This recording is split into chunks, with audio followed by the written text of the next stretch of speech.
सलाम चाचा रोड पर। और हम कायद काला व्हाट्सएप ग्रुप की जानिब से तमाम ही आए हुए मेहमानान का शुक्रिया अदा करते हैं, क्योंकि कुछ केजीबी के वर्कर व्हाट्सएप पर कह रहे थे बारिश हो गई, लेकिन उन्हें नींद बिस्तर पर जाने के बाद ये बात मालूम पड़ेगी कि बारिश के बाद फतेह मैदान पर एक सैलाब आया।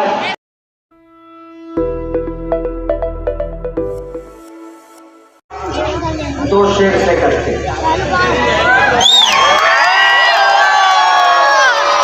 रहमतों का दरिया तेरी रहमतों का दरिया सरेआम चल रहा है, मुझे भीख मिल रही है, मेरा काम चल रहा है।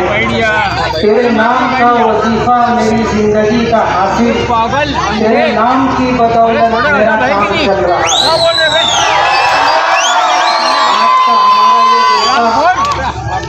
मुल्क में होने वाले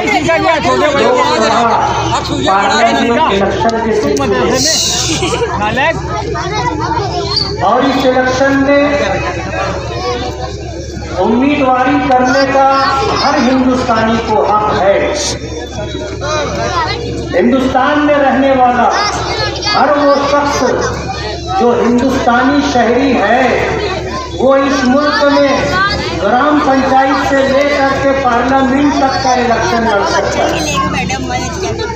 आज के हालात ऐसे थे कि इन हालात में अगर मुस्लिम उम्मीदवार उन इलाकों से दिए जाते, उन लोकसभा हलकों से दिए जाते जहां 7 लाख मुस्लिम वोट है, जहां 6 लाख मुस्लिम वोट है, जहां 5.5 लाख मुस्लिम वोट है, तो वो उम्मीदवार मुस्लिम उम्मीदवार चुन करके आ सकता था।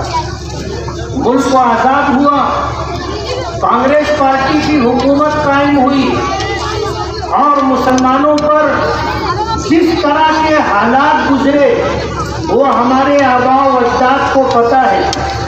इस मुल्क में फसादात का एक लामुतनाही सिलसिला था और ये फसादात सिर्फ मुसलमानों को निशाना बनाने के लिए किया जाता था।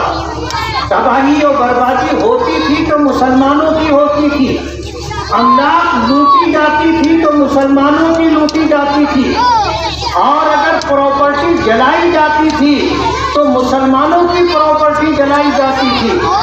इस मुल्क में 15,000 से ज़ायद फसादात हुए और मुसलमानों को तोड़ने की कोशिश की जाती रही। और ये वो ज़माना था जब कांग्रेस पार्टी की हुकूमत थी।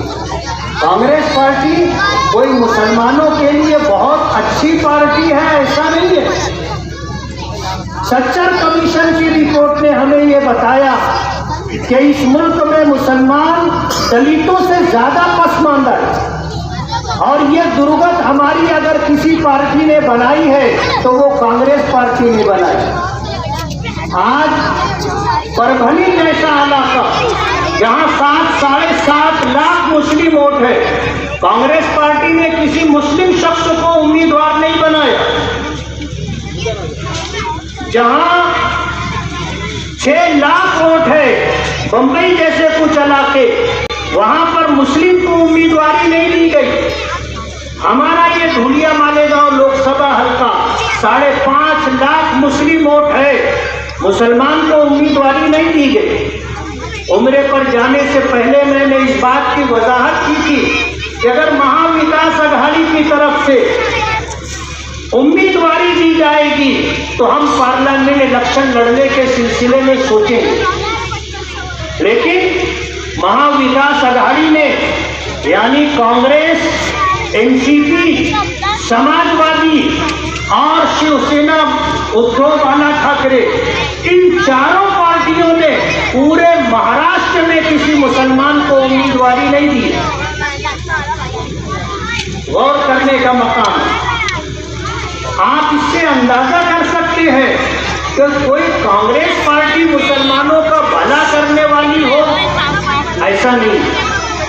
हमारे सामने 2 मुसीबत है, एक बड़ी मुसीबत है और एक छोटी मुसीबत है, और हम मुसलमान हैं, साहिबे ईमान है, अल्लाह पर, उसके रसूल पर ईमान रखते हैं। उसकी शरीयत पर ईमान रखते हैं। हम तो अल्लाह उसके रसूल की हिदायत के मुताबिक चलते हैं। बुखारी शरीफ में सरकार दो आलम सल्लल्लाहु अलैहि वसल्लम का इरशाद मुबारक है, इज़्ज़त तुली तबे बली यकीने फख्तर अहवनहुमा, जब तुम दो मुसीबतों में गिरफ्तार हो जाओ और तीसरा कोई रास्ता तुम्हारे सामने ना हो तो उस वक्त तुम हल्की मुसीबत को इख्तियार कर लेना। वरना आपको पता है कांग्रेस पार्टी या बीजेपी में कोई फर्क नहीं है।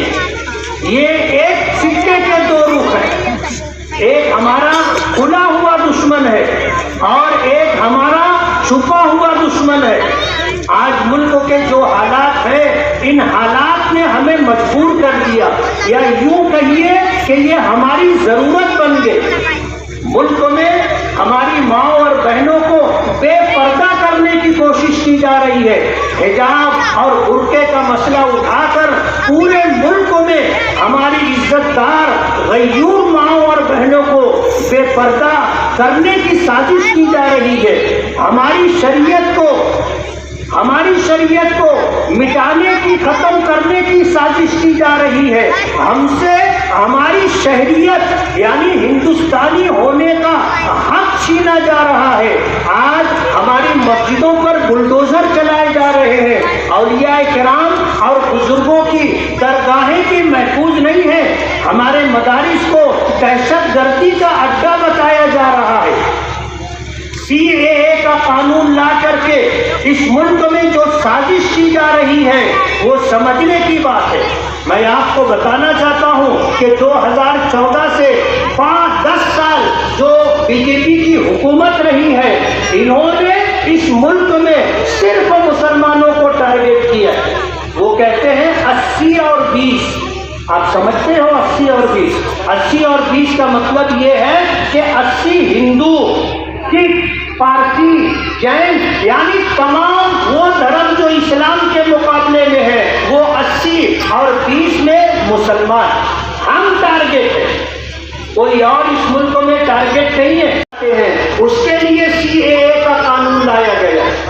सीएए का कानून ये है कि इस मुल्क में जो हिंदुस्तानी नहीं होगा, अगर वो दरखास्त देगा कि मुझे हिंदुस्तानी शहरियत दी जाए, तो अगर वो मुसलमान नहीं होगा तो उसको हिंदुस्तानी शहरियत दे देंगे, और अगर मुसलमान होगा तो उसको हिंदुस्तानी शहरियत नहीं देंगे। ये सीएए का कानून है। अगला कदम जो बीजेपी सरकार का है वो एनआरसी लाने का है। एनआरसी का मतलब ये है कि हर हिंदुस्तान में रहने वाले हर मुसलमान के घर तक सरकारी कारिंदे पहुंचेंगे और आपसे आपके हिंदुस्तानी होने का सबूत तलब करेंगे। आपको कागजात अपने हिंदुस्तानी होने के पेश करने पड़ेंगे। अगर किसी हमारे घर के 10 अफराद में से कोई 2 फर्द, 4 फर्द अगर मशकूक हो गया तो उसे पुलिस गिरफ्तार करके ले जाएगी और ले जाने के बाद उसे खुली हुई कैद में रखा जाएगा, जेल खाने में रखा जाएगा। फिर उनसे हमारी मुलाकात नहीं होगी। ये जो जराइम और कराइम करने के बाद जो जेल में जाते हैं उनसे तो मिलने की हफ्ते में 1 दिन, महीने में 1 दिन इजाजत मिल जाती है, लेकिन एनआरसी के कानून में जिसको गिरफ्तार किया जाएगा उससे उसके खानदान वाले, उसके घर वाले मुलाकात भी नहीं कर सकेंगे। बहुत मुमकिन है ले जाने के बाद जिस तरह हिटलर ने यहूदियों को खत्म किया था कि सबको ले जा करके एक ऐसी जगह डाल देते थे जहां उनको सांस भी नहीं मिलती थी और जहरीली गैस छोड़ दी जाती थी, वो सब के सब मर जाते थे। ये प्लानिंग इस मुल्क में मुसलमानों के साथ की जाने वाली है। एनआरसी के नाम पर हम लोगों को निशाना बनाया जाएगा और जिन लोगों को ले जाया जाएगा उनको अपनी बात रखने के लिए मौका दिया जाएगा, लेकिन कैसा मौका दिया जाएगा आप समझ सकते हो।